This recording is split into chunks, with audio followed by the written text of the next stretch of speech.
ኢትዮጵያም በጣት ከሚቆጠሩ አረጋውያን አፈማር ከሆኑ መካሪዎቿ መካከል አንዱን ለመውደድ የታደሉትን የዘመናችንን ጌጥ ዛሬ አታለች ብለዋል ብፁዕ ወቅዱስ አቡነ ማትያስ በተቀዳሚ ሙፍቲ ሐጂ ዑመር ኢድሪስ ሞት የተሰማቸውን ሐዘን በገለጹበት መልእክታቸው። በ89 ዓመታቸው ከዚህ ዓለም በሞት የተለዩት የሙፍቲ ሐጂ ዑመር የቀብር ሥነ ሥርዓት በዛሬው ዕለት በታላቅ ሥነ ሥርዓት ተፈጽሟል።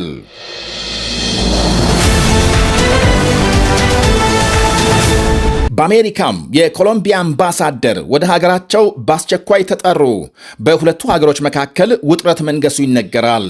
የአሜሪካ ፕሬዝዳንት ዶናልድ ትራምፕ የኮሎምቢያን መሪ የሕገወጥ አደንዛዥ ዕፅ መሪ በማለት መወንጀላቸውን ተከትሎ ፕሬዝዳንት ጉስታፎ ፔትሮ በአሜሪካም የሀገራቸውን አምባሳደር በአስቸኳይ አስጠርተዋል። እንዲሁም በካሪቢያን ባህር የአሜሪካ ጦር አደንዛዥ ዕፅ አዘዋዋሪዎች በሚል በተደጋጋሚ በቬንዙዌላና በኮሎምቢያ መርከቦች ላይ የፈጸመው ጥቃት በሀገሮቹ መካከል የተፈጠረውን ጸብ እያባባሰ መሆኑ ይነገራል። ትላንት ለምሳሌ በዚያው በካሪቢያን ባህር ከኮሎምቢያም አሸባሪ ቡድን ጋር ግንኙነት አለው በተባለ መርከብ ላይ የአሜሪካ ጦር በፈጸመው ጥቃት 3 ሰዎች መገደላቸው መገለጹ ይታወሳል። ጥቃቱን ተከትሎ ፕሬዝዳንት ትራምፕ ባሰራጩት ጽሑፍ ሀገራቸው ለኮሎምቢያ የምትሰጠውን እርዳታ እንደምታቆም ሲያስታውቁ የኮሎምቢያው መሪ የአደንዛዥ ዕፅ ዝውውርን በሚገባ ካልተዋጉ አሜሪካም ትፈጽመዋለች ሲሉ አስጠንቅቀዋል።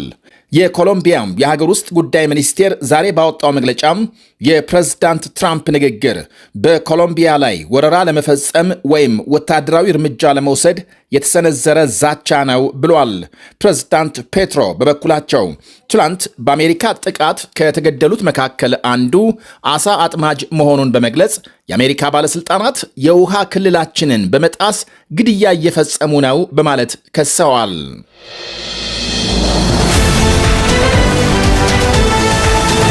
የዩክሬን ፕሬዝዳንት ዜሌንስኪ በትራምፕና ፑቲን ቀጣይ ንግግር ለመሳተፍ ዝግጁ መሆናቸውን ገለጹ።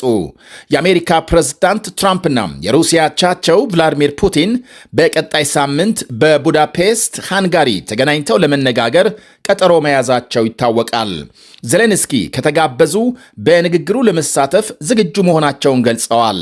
ዜሌንስኪ ከቀናት በፊት በዋይት ሃውስ ከትራምፕ ጋር ተገናኝተው የጓጉለትን የረጅም ርቀት የሚሳኤል ድጋፍ አጥተው ከተመለሱ ወዲህ አስተያየት ሲሰጡ ያሁኑ ለመጀመሪያ ጊዜ ነው። ትራምፕና ፑቲንን ለማስተናገድ ሃንጋሪ መመረጧን የተቹት ዜሌንስኪ የሀገሪቱ ጠቅላይ ሚኒስትር ቪክቶር ኦርባን ለዩክሬንም ሆነ ጦርነቱን ለማስቆም ምንም ያደረጉት የለም ብለዋል። በዋሽንግተኑ ስብሰባም የዩክሬን መሪ በሩሲያ መንገድ ተጉዘው ጦርነቱን ካላቆሙ ሞስኮ ታጠፋለች ሲሉ ትራምፕ ማስጠንቀቃቸውን አንዳንድ ዓለም አቀፍ መገናኛ ብዙሃን ዘግበዋል። ትራምፕ በአሜሪካም አላስካ ግዛት ፑቲንን ጋብዘው ከተነጋገሩ በኋላ ፑቲን ከተኩስ አቁም ይልቅ ጦርነቱን አፋፍመው መቀጠላቸው ላይ ማተኮራቸው ትራምፕን ቅር ማሰኘቱ ይታወቃል። ቅሬታቸውንም ለዩክሬን ሞስኮን ጭምር የሚመታ የረጅም ርቀት ሚሳኤል እሰጣለሁ ከማለት ጀምሮ ከሩሲያ ነዳጅ የሚገዙ ሀገሮች እጃቸውን እንዲሰበስቡ ጫና በማሳደር ሲገልጹ ሰንብተዋል። ሩሲያ ግን በየዕለቱ የዩክሬን ከተሞች ላይ ሚሳኤልና ድሮን ማዝነቧን እንድትቀጥል ከማድረግ ባለፈ ጦርነቱን ለማቆም ፍላጎት አላሳየችም ይላሉ በርካታ ወገኖች። ፕሬዝዳንት ቭላዲሚር ፑቲን ልዩ ወታደራዊ ዘመቻ የሚሉት ምዕራባውያን ደግሞ ወረራ በማለት የሚጠሩት የዩክሬን ጦርነት የአውሮፓን ሰላምና ጸጥታ በእጅጉ አደጋ ላይ የጣለ ነው ይባላል። ፑቲን ሩሲያና ዩክሬናውያን አንድ አይነት ሕዝብ፣ የጋራ ታሪክ ያላቸው፣ የጋራ ፖለቲካዊ ዕድል የሚያራምዱ ናቸው የሚል እምነት አላቸው። በ2008 እንደ ፈረንጆቹ አቆጣጠር ከወቅቱ የአሜሪካ ፕሬዝዳንት ጆርጅ ደብሊው ቡሽ ጋር በተገናኙበት ጊዜ ዩክሬን ሀገር አይደለችም ሲሉ የተናገሩት ተመዝግቦ ይገኛል። በ2014 ለሀገራቸው ፓርላማ ባሰሙት ቃል ደግሞ የሩሲያና የዩክሬን ሕዝብ አንድ መሆናቸውን ደጋ ደጋግመው ገልጸውታል። እናም እንደ አውሮፓውያኖቹ አቆጣጠር ከ1922 ጀምሮ ለ70 ዓመታት የኖረችውና ከዓለማችን ሀያል ሀገሮች አንዷ በቆዳ ስፋት ከዓለም አንደኛ የቀድሞዋ ሶቪየት ኅብረት ከአሜሪካ ጋር በተፈጠረው ቀዝቃዛ ጦርነት ስትፈራርስ 15 ሪፐብሊካኖቿም ተገንጥለው እንደ ሀገር ተመስርተዋል። ዩክሬን፣ ቤላሩስ፣ ጆርጂያና አርሜኒያን ጨምሮ አሁን በፑቲን የምትመራው ሩሲያም ከሶቪየት ኅብረት ሪፐብሊካኖች አንዷ እንደነበረች ሳንዘነጋም። ሩሲያም በዩክሬን ላይ ጦርነት ለመክፈት ቢያንስ 5 ምክንያቶች አሏት ይላሉ የፖለቲካ ተንታኞች። አንዱ ዩክሬንን መልሳ በመቆጣጠር አሻንጉሊት መንግስት መመስረት፣ ሩሲያም የሶቪየት ዘመን ሀያልነት መልሳ ለማግኘት ካላት ጽኑ ፍላጎት፣ የሰሜን አትላንቲክ ጦር ቃል ኪዳን ድርጅት ኔቶ በአውሮፓ የሚያደርገው መስፋፋት በሩሲያ መሪዎች ዘንድ እንደ ስጋት መታየቱ፣ እንዲያም ሲል ለሞስኮ አምባገነኖች የዲሞክራሲያዊት ዩክሬን አመለካከት እንቅልፍ ስለነሳቸው ነው ይላሉ።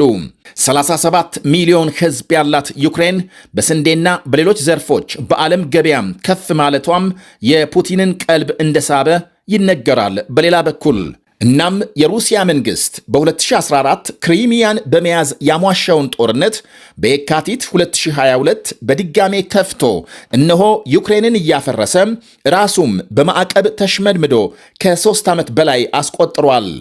በህዝብ የልማት አውታሮች ላይ ከ700 ሚሊዮን ዶላር በላይ ቀጥታ ውድመት ሲያስከትል ከ7 ሚሊዮን የሚልቅ ህዝብ ሀገር ጥሎ እንዲሰደድ አድርጓል። የዩክሬን ጦርነት ከ6 ሚሊዮን በላይ ህዝብ በሀገር ውስጥ ሲፈናቀል ከአካባቢ ጥበቃ ጋር በተያያዘ የ60 ቢሊዮን ዶላር ገደማ ውድመት ማድረሱ ይነገራል። ከ40 ሺህ በላይ ሰላማዊ ህዝብ፣ ከግማሽ ሚሊዮን የሚልቁ ወታደሮች ሲገደሉ 13 ሚሊዮን የሚጠጋ ህዝብ አስቸኳይ ሰብአዊ እርዳታ ያስፈልገዋል። ጦርነቱ ሲጀመር ከ30 በመቶ በላይ የኢኮኖሚ እድገት አስመዝግባ የነበረችው ዩክሬን በአሁኑ ወቅት ከዓለማችን ድሃ ሀገሮች ተርታ እንድትሰለፍ አድርጓታል። ለዚህም ነው በጦርነት የወደቀም የወደመ እንጂ ያደገ ሀገር የለም የምንለው።